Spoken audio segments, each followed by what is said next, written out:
C'est vrai Jésus. Bwana Yesu, C'est vrai Tu es le seul vrai ami que nous avons. Le seul ami qui nous comprend mieux. Le seul ami qui nous comprend que ceux qui sont à notre alentour. Tu es le seul qui sait compatir avec nous. Tu es le seul qui sait ce qui nous fait mal. Même le trouble du lendemain, tu connais. Et tu m'as rassuré une seule chose. Tu m'as dit ne crains pas un petit troupeau. Votre Père a trouvé bon de vous donner les royaumes. Craindrais-je ce qui peut tuer le corps? Non, Seigneur Jésus. Car ton bateau est là où l'autre me rassure. Amen. Seigneur Jésus, ce matin, nous nous abandonnons à toi encore de nouveau. Seigneur, nous ne savons pas comment te dire merci. Merci pour ce matin de bonheur. Merci pour ce matin de grâce que tu nous donnes encore d'être dans ta présence. Et Wanam dit qu'une heure passée devant Dieu, c'est plus que 1000 à passer dans ce monde. Alors Dieu Tout-Puissant, tu es un Dieu réel. Tu es un Dieu qui répond. Nous t'avons prié aux dieux. Nous t'avons supplié au Seigneur de guérir notre pasteur. Et ce matin nous le voyons. Que ton nom soit loué, Seigneur Jésus. Que ton nom soit élevé.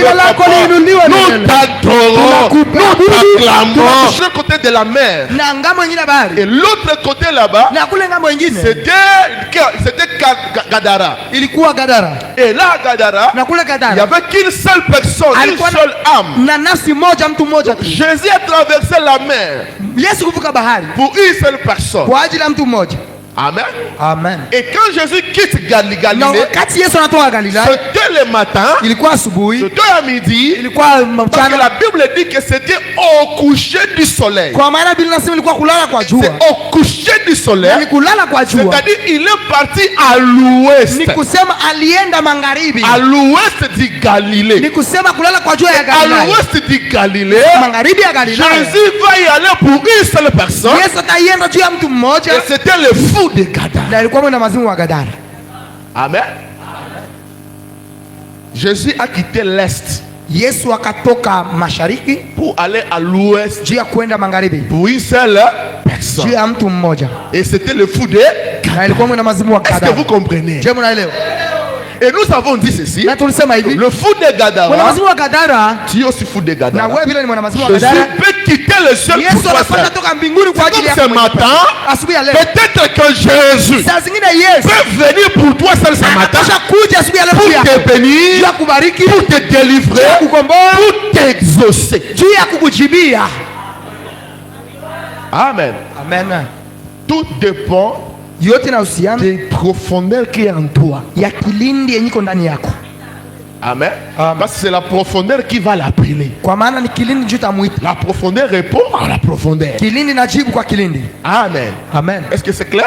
Et nous allons maintenant monter pour comprendre que la mer que Jésus avait traversée, le grand eau. Abraham dit dans Apocalypse, les eaux représentent quoi?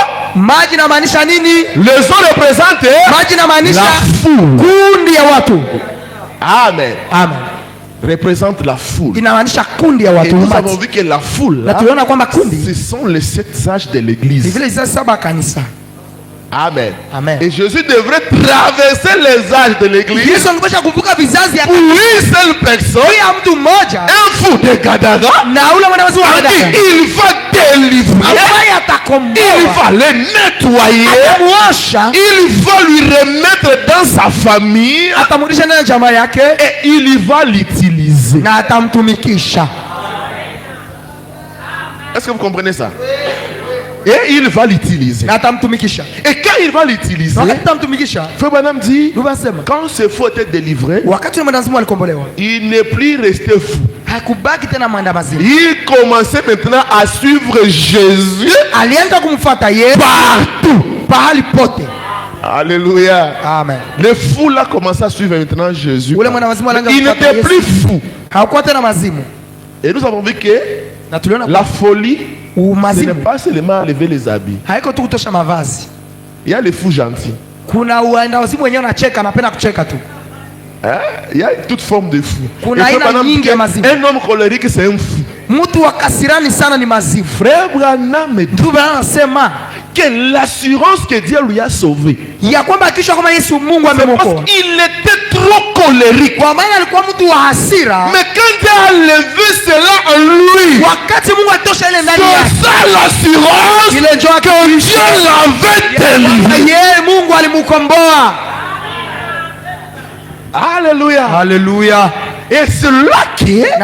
Frère Madame dit, j'étais prêt. Frère Madame avait même, à cause de la colère, Frère Madame avait pris l'arme. Il a commencé à tirer sur ses amis. À cause de la colère. Et donc très colérique. Frère Madame dit que c'est la folie. Un homme, quand on voit quelqu'un qui est tellement colérique, c'est un fou. Parce que ça commence par là. Amen. Amen. Est-ce que tu comprends ça? Tu comprends que ça concorde? Il traverse. Et Frère Branham dit, ce fou-là, personne ne l'a arrêté.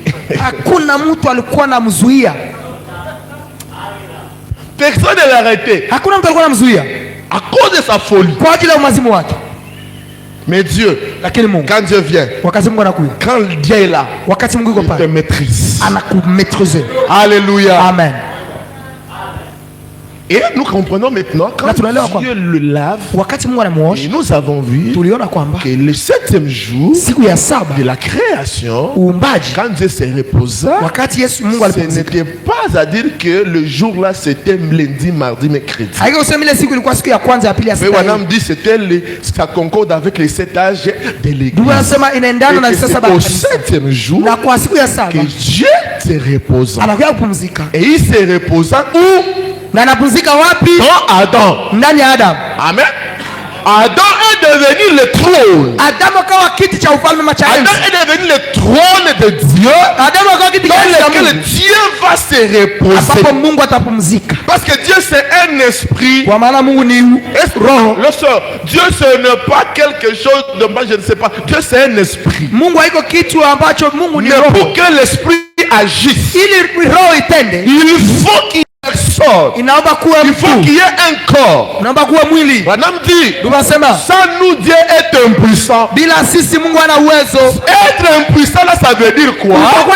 C'est parce que quand il n'y a pas le corps, l'esprit n'agira pas. C'est quoi? À la création, pour que Dieu crée, il fallait quitter la forme d'Elohim. Pour quitter la forme d'Elohim et l'esprit, et redevenir la colonne de feu, le logos, à partir de là, il pouvait dire que la lumière soit. Amen. Amen.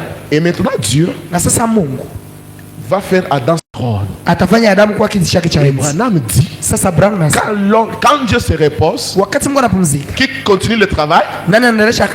Qui continue le travail? L'homme continue le travail. Amen. Amen. C'est pourquoi ce n'est pas Dieu qui a nommé les animaux, les arbres et tout. C'était Adam. Mais en réalité, c'était Dieu qui travaillait dans Adam. Amen. Vous y êtes? Mon copain. Adam est devenu le trône. Le trône de Dieu. Amen. Maintenant, ça. Ézéchiel vient faire quoi dans notre sujet?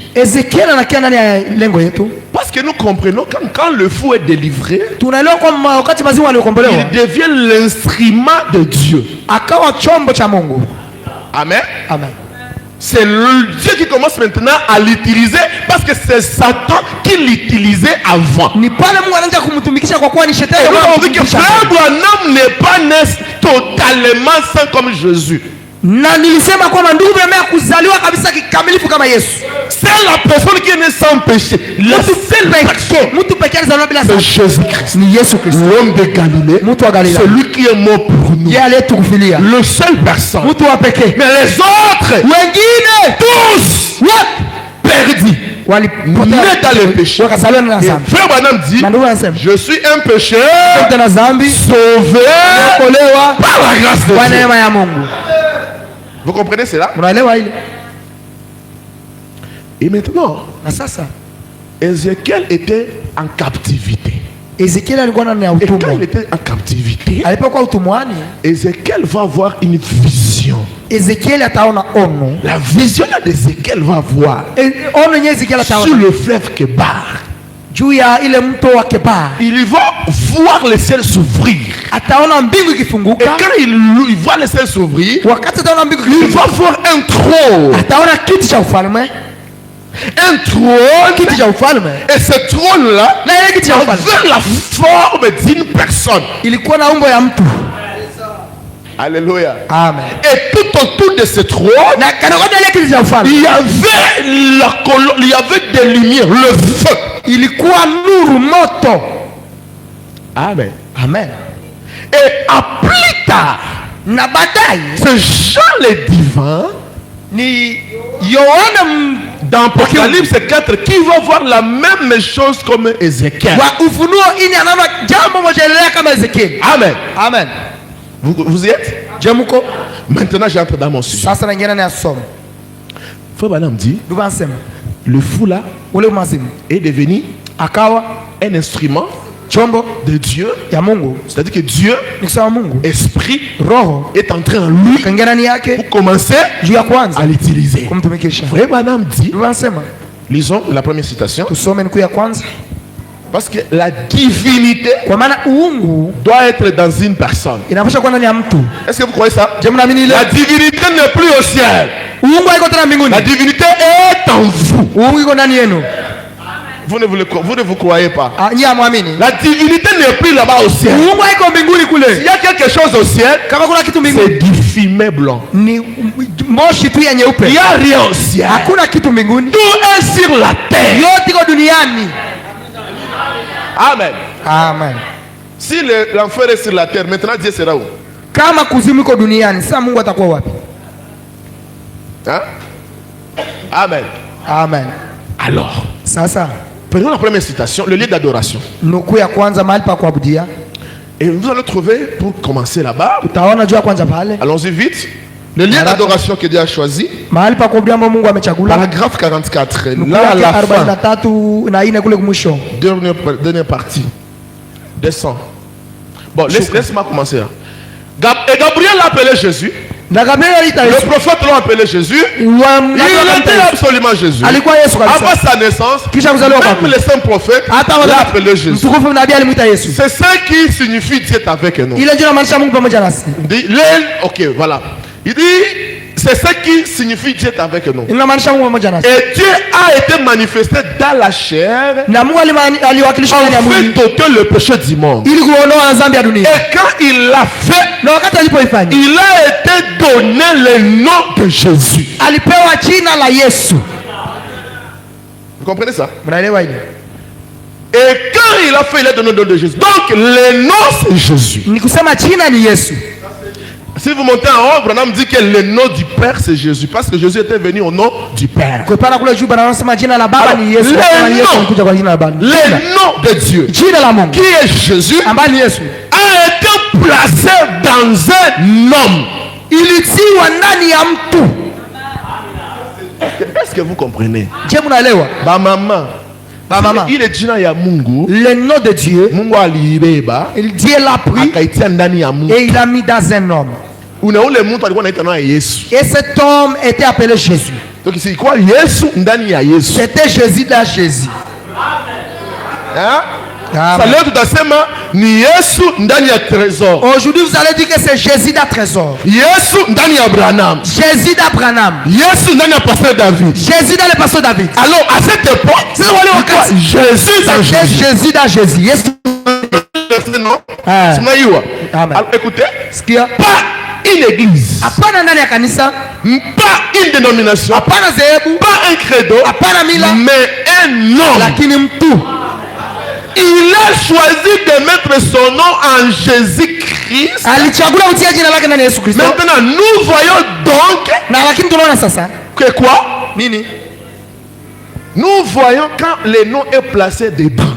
Tunaona wakati jina imetiwa ndani que cet homme devient le lieu d'adoration de Dieu. Ule mtu anakuwa mahali pa kuabudia kwa Mungu. Est-ce que les mamans, vous comprenez ça? Les mamans, vous comprenez? Quand le nom est placé en toi, wakati jina quand Dieu se met en toi, wakati Mungu anajitia ndani yako, tu deviens le lieu d'adoration. Unakuwa mahali pa si quelqu'un veut adorer, mtu anapenda il va venir adorer chez toi. Abudu kwako, pas que toi il va t'adorer toi. Haiko hata kwa Mungu, il va adorer. Lakini ataabudu celui-là qui est en toi. Aliye ndani yako. Pourquoi nous venons ici? Nous venons adorer ici. Parce que c'est un lieu d'adoration où Dieu descend et répond aux prières. C'est pour cette raison que nous venons ici. Vous comprenez? Là où on l'adore, là c'est clair, non? Là où on l'adore. Et quand Dieu met le nom dedans,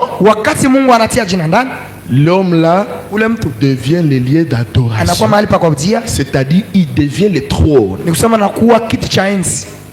Ok? Cet homme devient maintenant le trône de Dieu.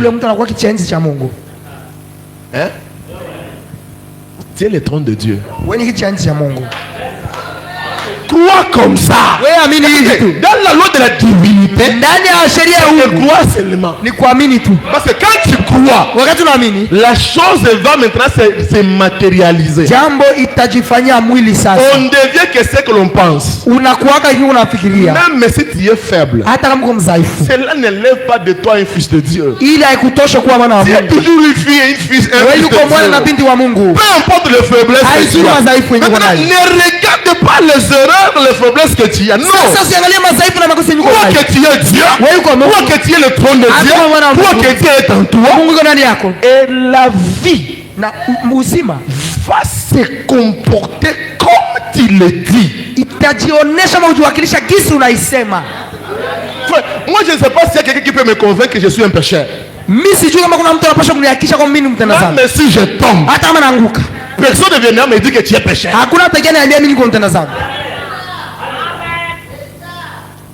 Madame dit, Dieu ne nous condamne pas parce que nous avons péché. Mais Dieu nous condamne parce qu'on a refusé de laisser ses péchés.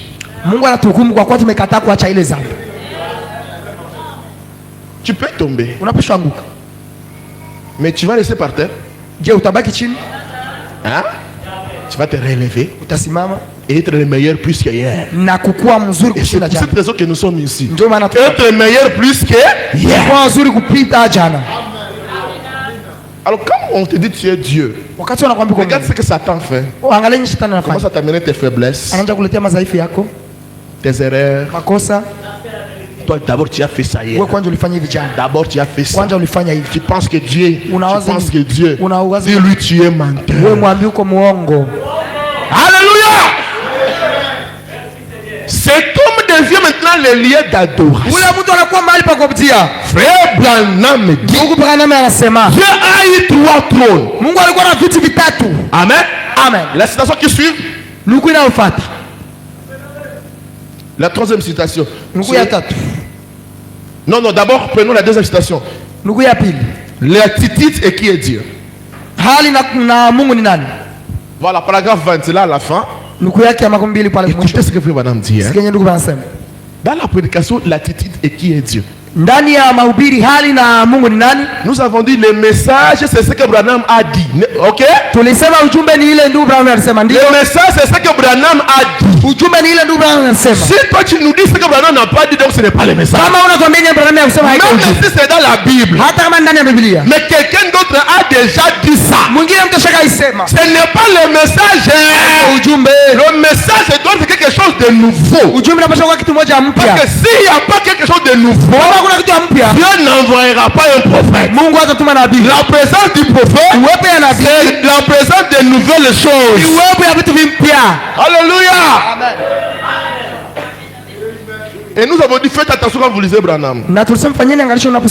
Si Branham dit quelque chose et que vous entendez ça chez les pentecôtistes, ce n'est pas le message du jour. Même si c'est Branham qui l'a dit, ce n'est pas ça le message du jour. Le message du jour, c'est ce qu'eux n'ont pas. Et nous avons vu qu'il y a dans la Trinité, la Trinité,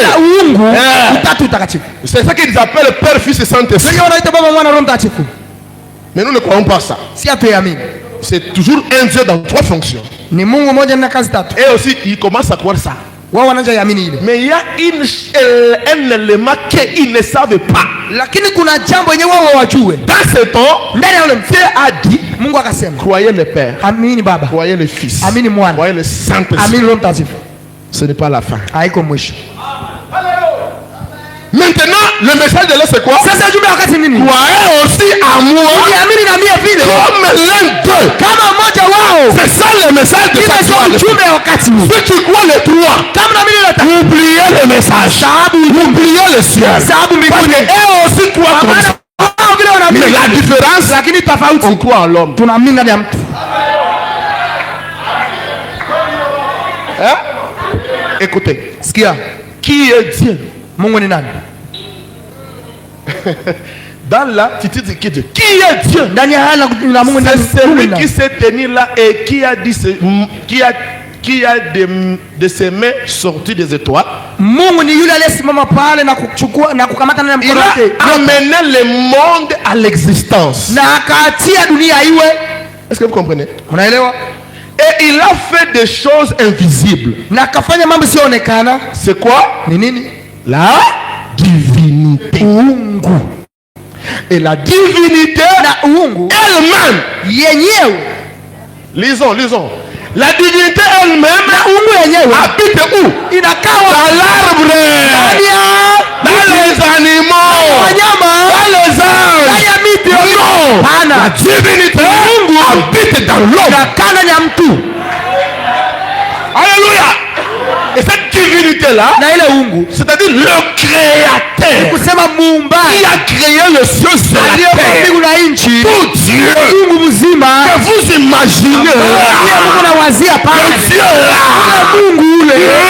venu et il est entré dans l'homme. Amen. Et habite dans les hommes. Alléluia. Est-ce que maintenant là c'est bon? Est-ce que c'est bon? Et voilà, écoute, disons ça avant d'entrer, il nous reste quelques minutes. 3e citation. Dans la prédication, l'Apocalypse chapitre 4, 2e partie. Paragraphe 237.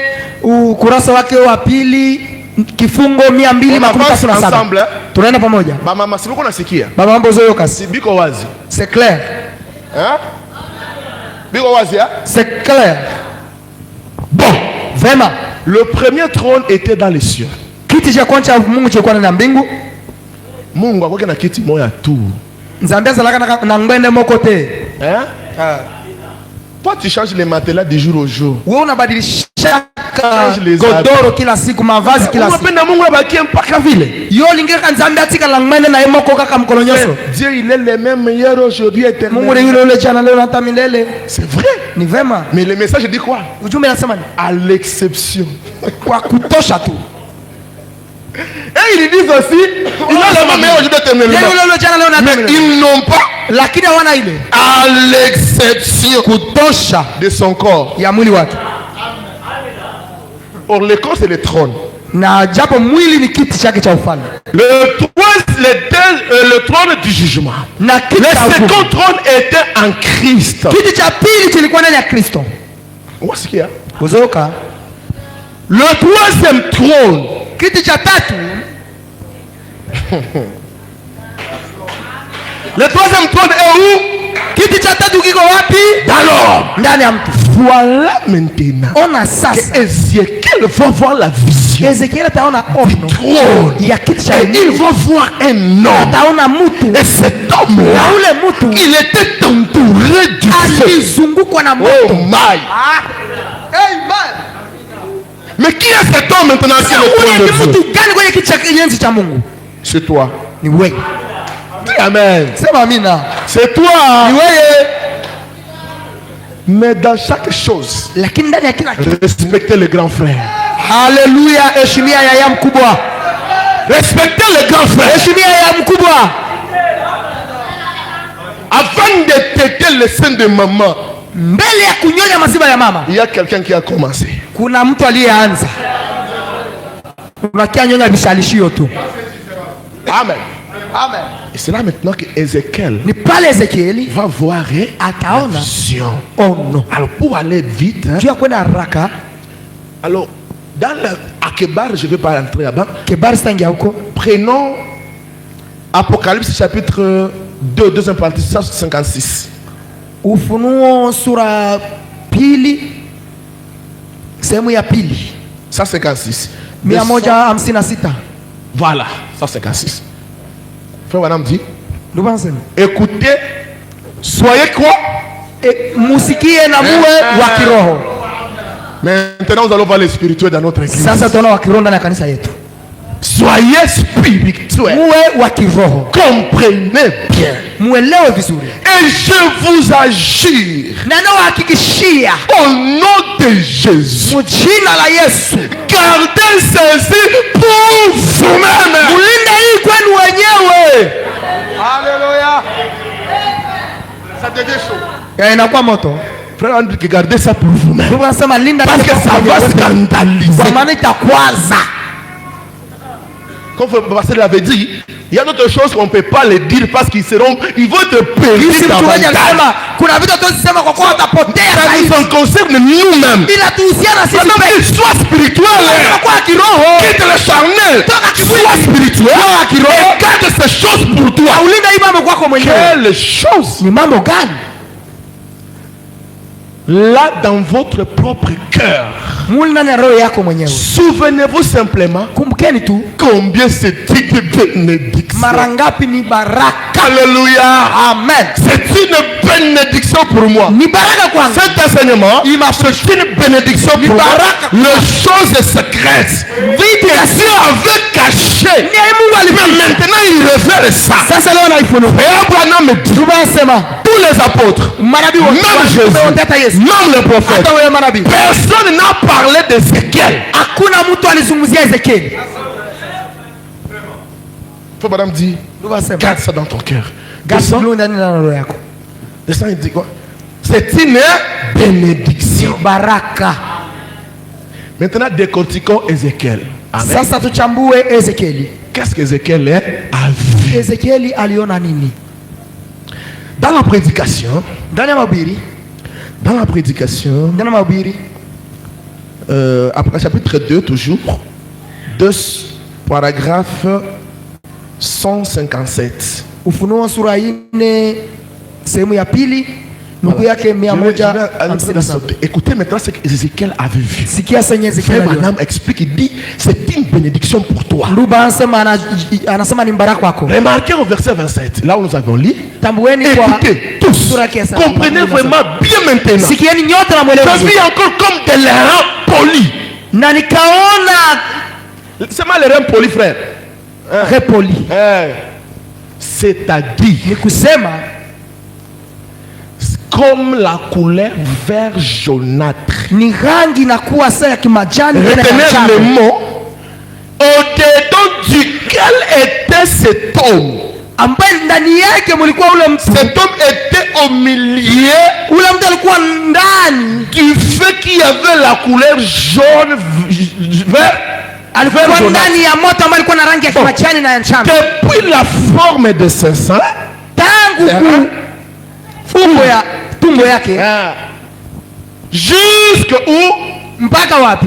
Depuis la forme de ses reins jusqu'en haut. Depuis les reins jusqu'en haut. Depuis les reins jusqu'en haut. Écoutez maintenant. Et depuis la forme de ses reins jusqu'en bas. Jusqu'en bas. Et Abraham continue, il dit et j'ai vu comme du feu et comme une lumière éclatante dont il était environné. Il y avait du feu tout autour. Allons-y vite. Il y avait le feu tout autour. Tel est l'aspect de l'arc et la couleur tout autour. Là où j'ai mis le rouge pour aller un peu vite. Saute encore. Voilà. Et observez. Vous êtes prêts? Écoutez. Gardez ceci maintenant. Souvenez-vous. C'est seulement pour que vous le sachiez. Gênes. C'est un frère qui s'appelait Gênes. C'est lui qui a enregistré les bandes. Madame va lui dire, coupe la bande. Que ça ne soit pas enregistré. Donc il y a quelque chose qu'il va dire de difficile. Coupe la bande. Gêné, tu peux arrêter l'enregistrement. Écoutez, puis dire non. D'ailleurs, je ne dois pas arrêter cela ici. Ça va. Je vais dire continue à enregistrer. Je permets ceci à l'église. Remarquez ceci. Pour que vous sachiez que la couleur de la lumière,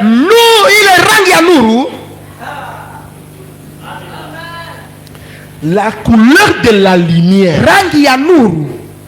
c'est quoi? Et qui est le Seigneur? Là, il commence maintenant avec la colonne de feu. Oh, cette photo, il est où? Alors, il dit ceci. Non, ça, laisse d'abord ça là-bas. Je suis encore ici. Il dit que vous voyez la lumière, vous voyez cette lumière-là? Hein? C'est de couleur jaune verdâtre. Et il dit la lumière là, c'est le Seigneur. Vous comprenez? Maintenant, il dit ceci. Et la lumière du Seigneur. Non. Et la lumière qui est avec le Seigneur. La lumière est le Seigneur et la lumière est avec le Seigneur. Ça passe, hein? Et bien, la lumière du Seigneur, qui est la colonne de feu, suit le Seigneur.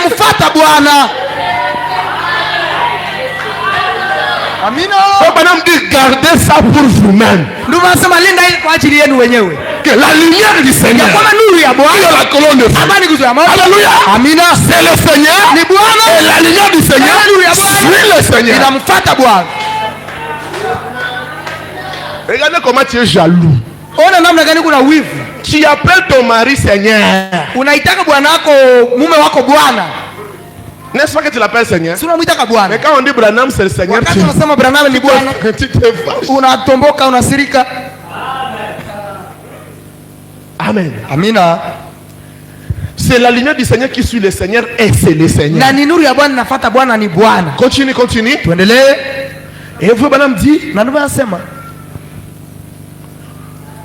ok, c'est la couleur d'ambre jaune. Et lorsque c'est la couleur d'ambre, une couleur jaune verdâtre, c'est la même couleur qu'a la lumière qui est avec nous aujourd'hui. De la colonne de feu. Et tous les savants ont pris la photographie.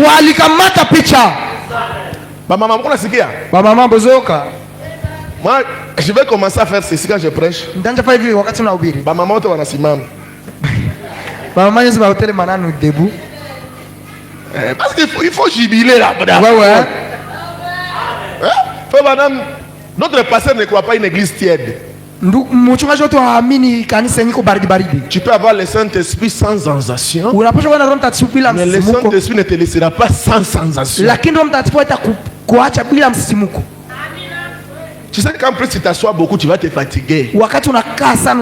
Shimama kwanza kuyata pa mbele. Alléluia. Est-ce que ni bien nguvu? Mungu na haya. Oh. Écoutez, ils ont pris la photo, une couleur jaunâtre de l'ambre. Et lorsque il vit cela depuis la forme des reins, et cette rêve qui se tenait devant lui, et depuis ses reins, descends. Il dit, je voudrais que vous vous rappelez que Dieu existait dans le même couleur. Vous comprenez? Amen. Que Dieu existait dans la même couleur. On a pris des photos avec une caméra, ou plutôt un appareil photo en couleur. Les gens là qui disent que la photo de l'ange était en noir blanc, c'est faux. L'original c'était en noir blanc. C'est faux. Frère, citation. On a pris des photos avec une caméra, ou plutôt un appareil photo en couleur. On verra comment les couleurs là que Branham a dit. Vous comprenez? L'original c'est en couleur. Citation Joël. Mais ce que Branham dit, c'est ça le message. Même si tu as écrit le message il y a je ne sais pas quand. Quitte cette partie. Je vais attendre. Jésus-Christ est le même hier, aujourd'hui, éternellement. Le Saint-Esprit aujourd'hui dans la puissance. Il est toujours dans son église. Il ne s'agit pas de moi.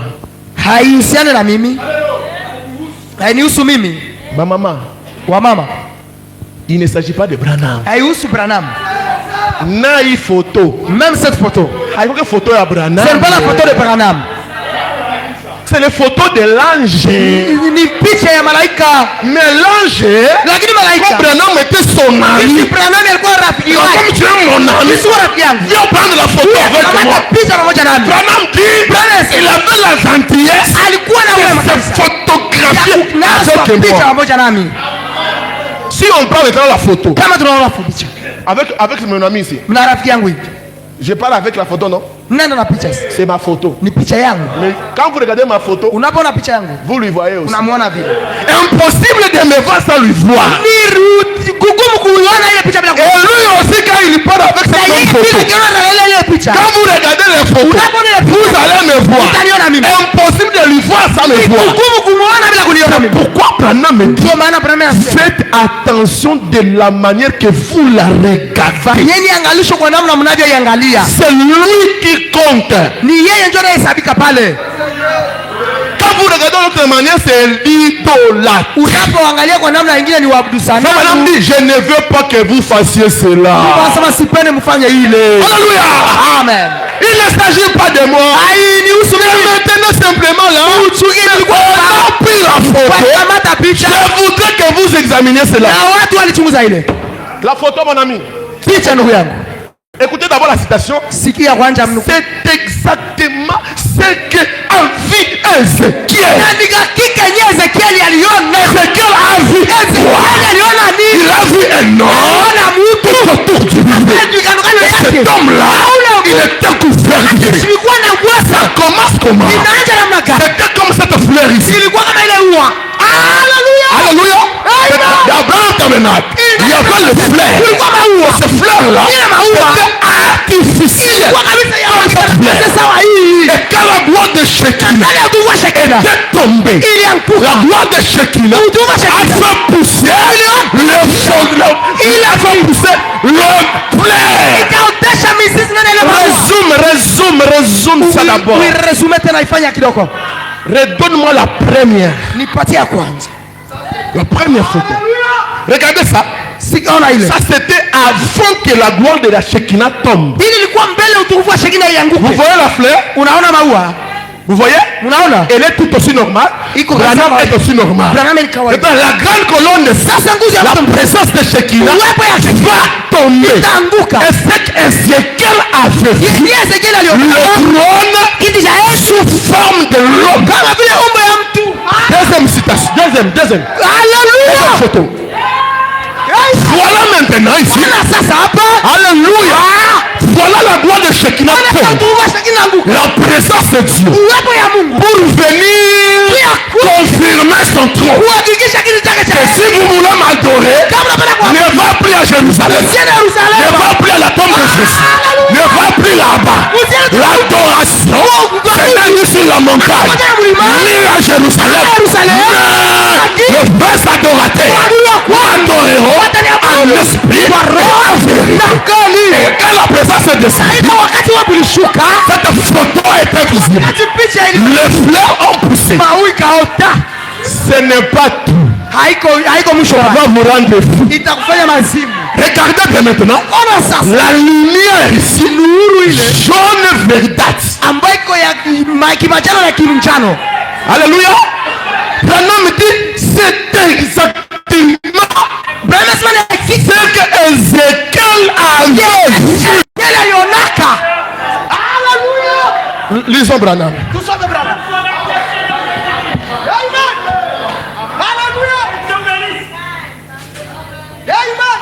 162. Alléluia. 162. On n'a plus besoin de faire des suppositions. On n'a plus besoin de penser. Écoutez, les quatre êtres. On n'a plus besoin de penser, de supposer. La réalité est déjà là. La science a pris des photographies. Regardez les couleurs. Seulement les couleurs de ces feux. Voyez-vous l'arc-en-ciel. Laisse-moi aller. 163. 163. Écoutez, 163.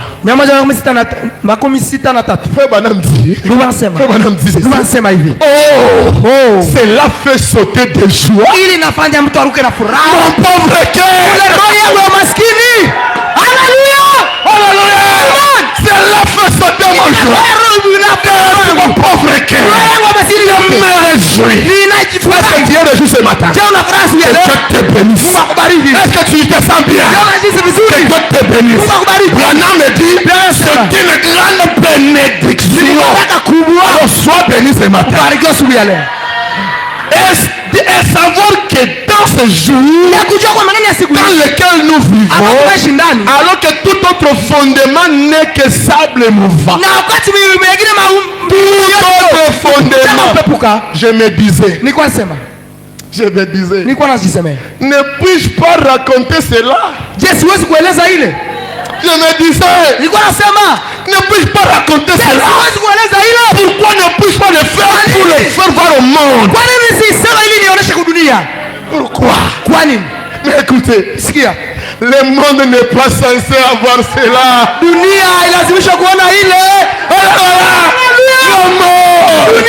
n'est pas censé avoir cela. Le monde, l'intelligence humaine, l'État qui s'appuie sur leur intelligence, l'État qui interprète la Bible selon leurs interprétations. Ils ne peuvent pas voir cela. Ils sont aveugles. Frère Branham me dit, quand une écriture est accomplie, ça aveugle les uns, ça ouvre les yeux des autres. Vos yeux sont ouverts ce matin.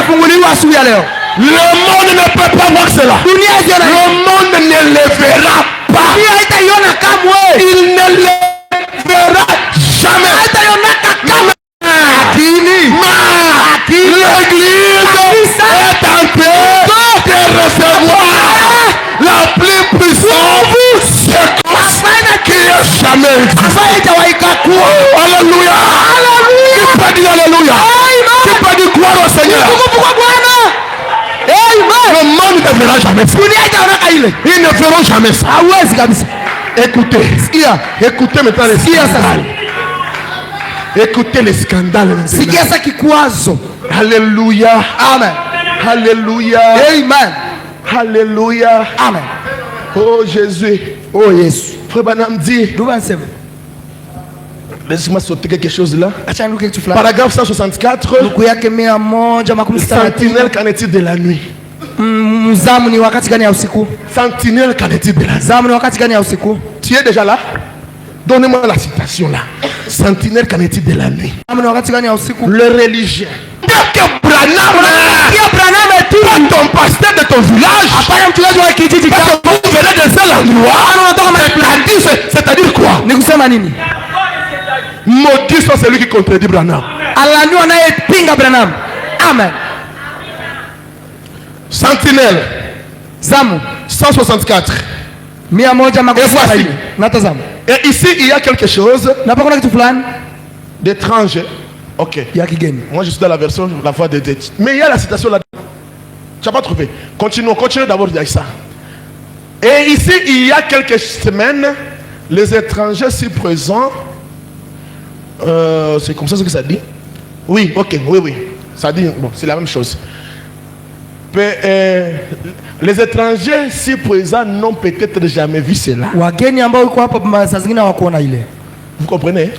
C'est peut-être qu'il y a un visiteur ici. Jamais écouté cette pareille chose. Tu n'as jamais vu même une photo. Hein? Mais ça, Branham, quand Branham te dit, il dit, on a tiré une autre photo. Mon ami, on a tiré une photo, une autre photo, et je l'ai à la maison. Écoutez maintenant. C'est le profil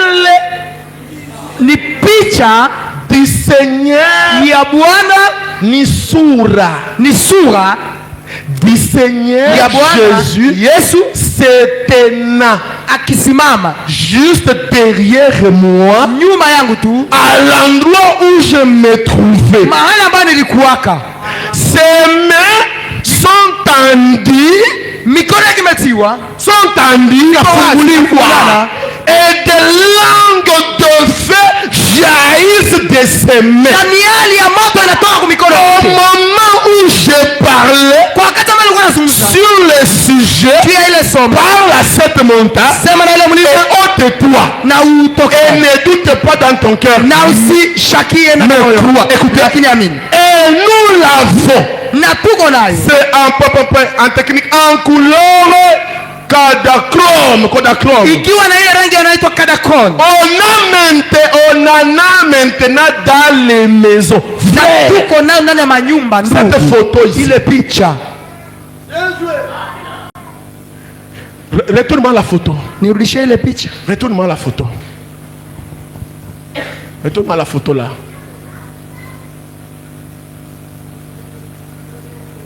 La deuxième. Ok, écoutez maintenant ici. La citation ici dit que Jésus se tenait là.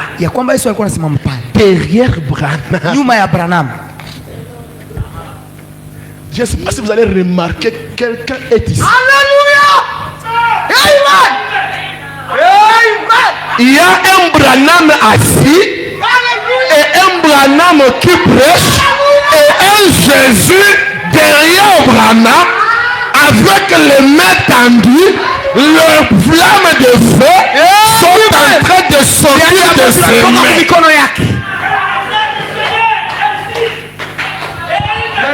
Ici, dans cette photo, ça ne se voit pas très bien.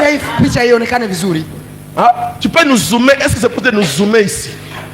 C'est là que Frère Branham dit Jésus se tenait là derrière moi. Le profil de Jésus. Quand je prêchais par cette montagne, ses mains sont ouvertes. Le flamme de feu.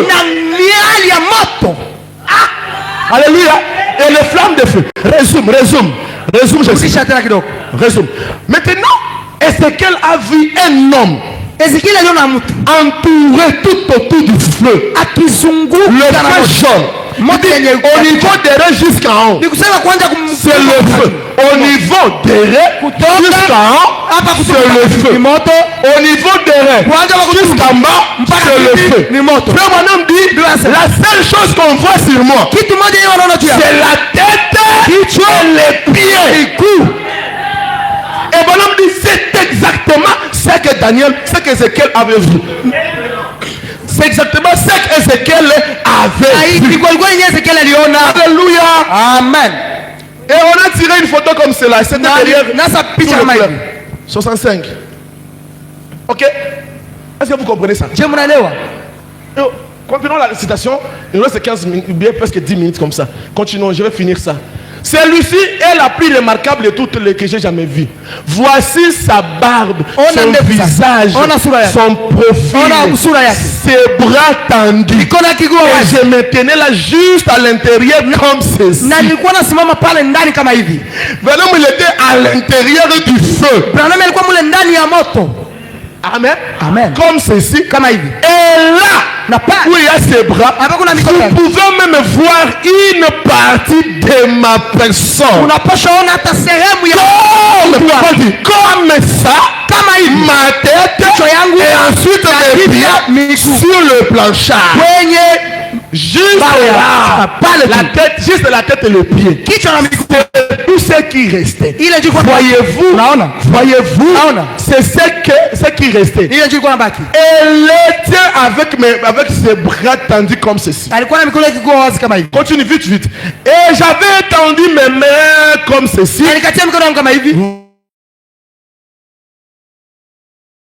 je disais, parle à cette montagne, descends. Jusqu'à ce moment-là, quelque chose s'est passé.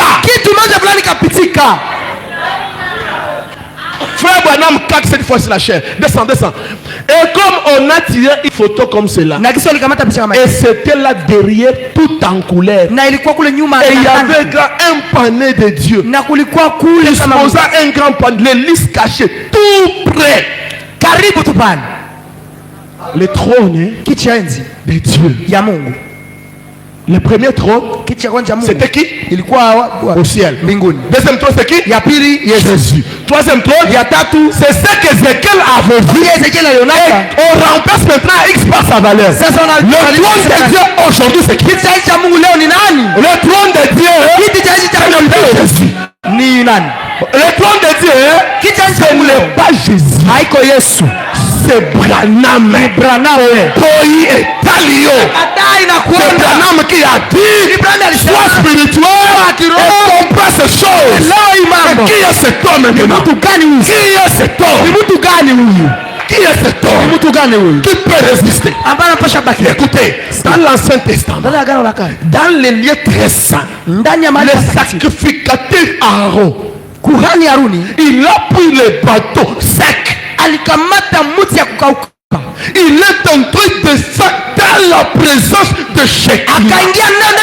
Et Branham, la Bible dit, ce qui a été sec a poussé.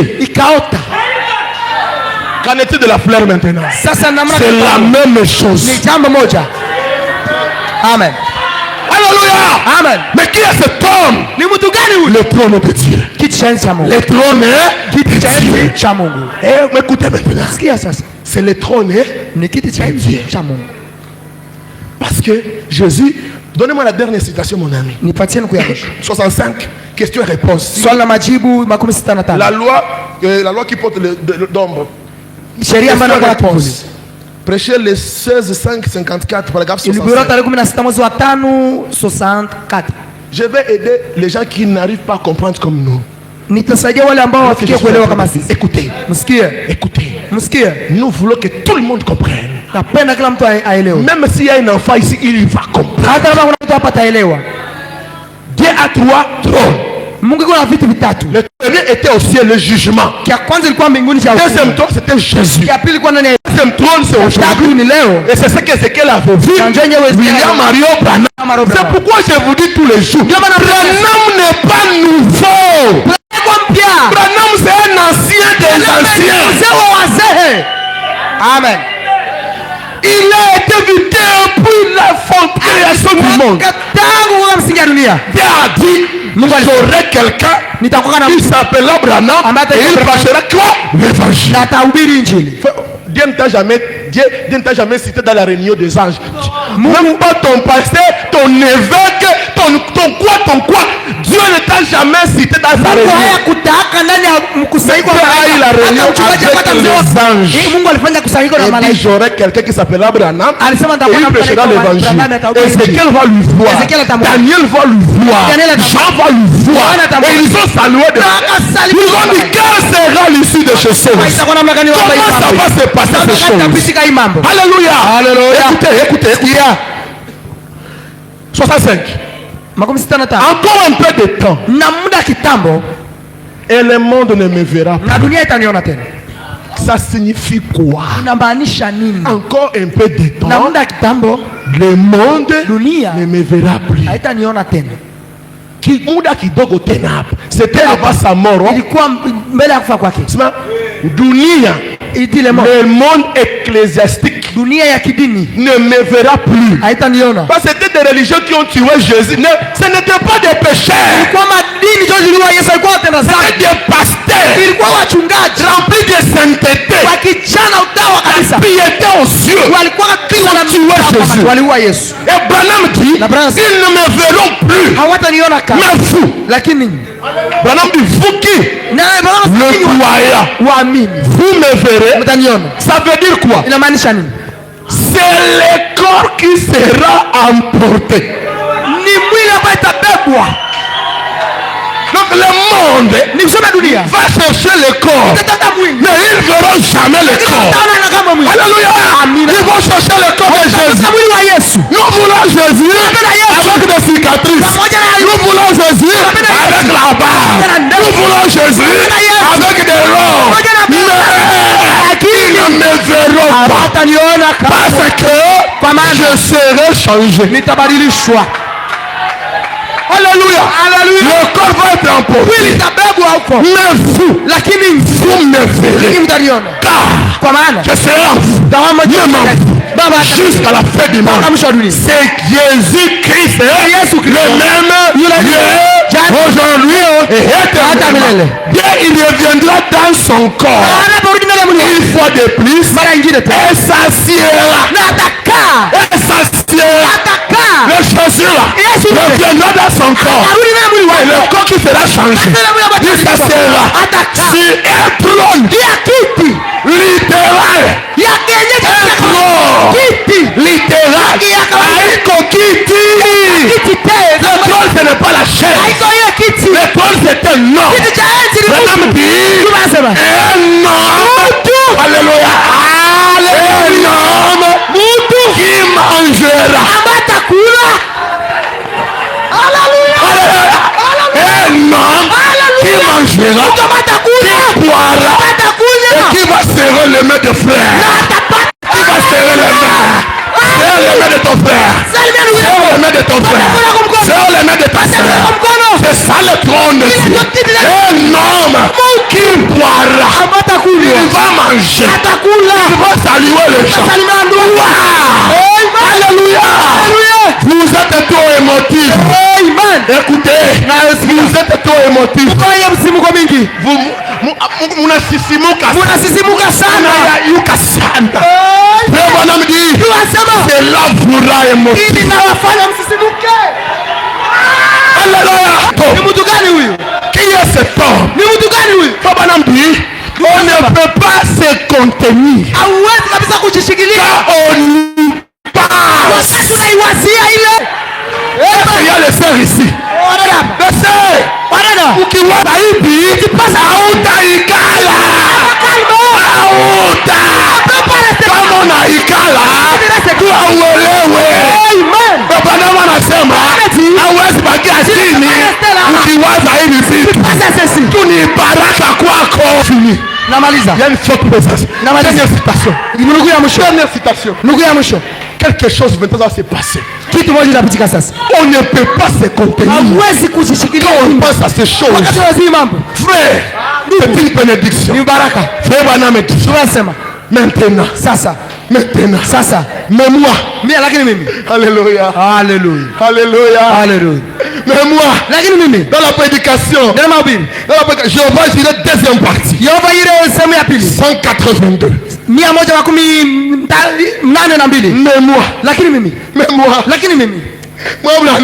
Branham, après avoir prêché ces choses, beaucoup de gens m'ont abandonné. Beaucoup de gens m'ont pas compris. Ils m'ont rejeté. Mais moi,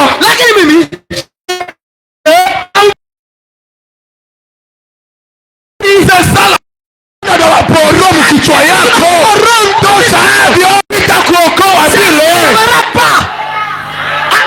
Mais moi je peux pas. Et je traverse un tas où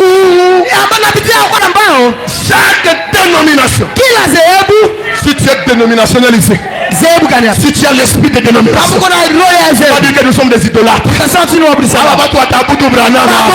n'adore pas le trône. On n'adore pas le trône. Pour adorer, il faut traverser et adorer. Lui est assis sur le trône. Refuser le trône, c'est refuser l'adorable. Refuser le trône, c'est refuser l'adorable. Frères et sœurs, on n'adorera jamais Branham. Branham ne sera jamais adoré. On dira la vérité. Parce que tout ce que Dieu voulait voir, depuis qu'Adam a été tombé, c'était une seule personne. C'était une seule personne. Il a traversé la mer à cause d'une seule personne, William Branham, pour lui donner la divinité et aller sauver ses frères. Ton Saint-Esprit que tu as, il t'a donné ça.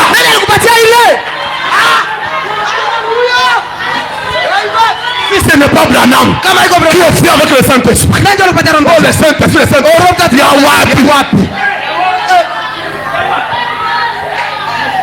Mais moi je travaille de Branham fait ces choses. Les gens lui refusent. Par-ci par-là. Chaque dénomination. Parce que là il n'y avait plus de guérison des malades. Il n'y avait plus Jésus boulanger. Jésus boulanger n'était plus là. Jésus distribueur de poissons n'était plus là. C'était Jésus qui mange mon corps et boit mon sang. Le scandale.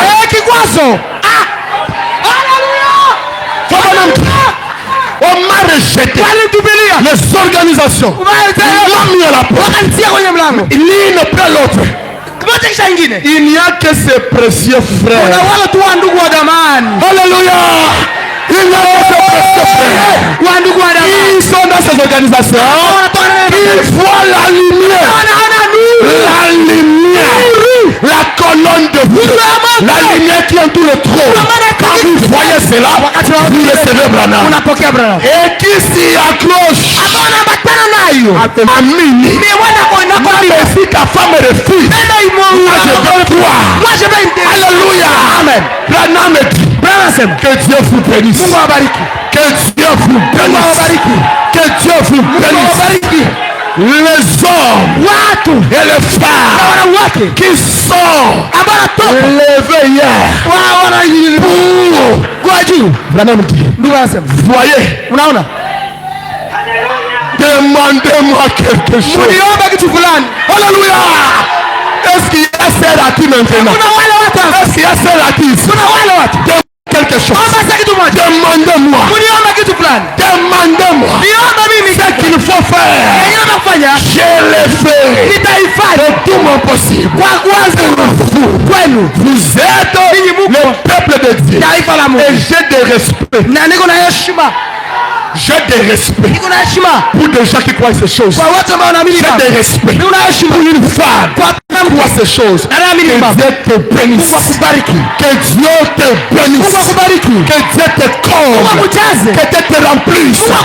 Après avoir vu la lumière. Que la lumière marche en toi maintenant. Tu es le trône de Dieu. Frère Branham est parti. Maintenant c'est à toi de te montrer que Dieu est Jésus. Alléluia. Alléluia. C'était le trône de Dieu. Toutes les prières du monde entier. Toutes les prières. Même si tu es dans la chambre et que tu priais, la prière là venait chez Branham. Et Branham ici. Priez là-bas. Dieu vous exauce ici. Alléluia. Alléluia. Alléluia. Et dans cette église, je finis. Le trône de Dieu. C'est votre pasteur. Qu'est-ce que le trône? C'est un lieu de miséricorde. Alléluia. Nous marchons là où la miséricorde a été versée tout autour de nous. Que Dieu vous bénisse. Que Dieu vous bénisse. Soyez bénis. Soyez élevés. Que Dieu t'exauce. Parce que tu as pris une position pour sa parole. Tu es le trône de Dieu. Tu es le trône de Dieu. Et quand il y a le trône de Dieu, il faut protéger le trône. Alléluia. Protéger le trône. Protéger le trône. Protéger le trône. On ne va pas accepter. C'est lui qui va s'abuser de notre trône. On ne va pas accepter. Quelqu'un qui va parler mal de Branham. On ne va pas accepter. On ne va pas accepter. Quelqu'un qui va parler mal de notre pasteur. Nous allons entourer le trône. Nous allons protéger le trône. Mungu awabariki. Mungu awabariki.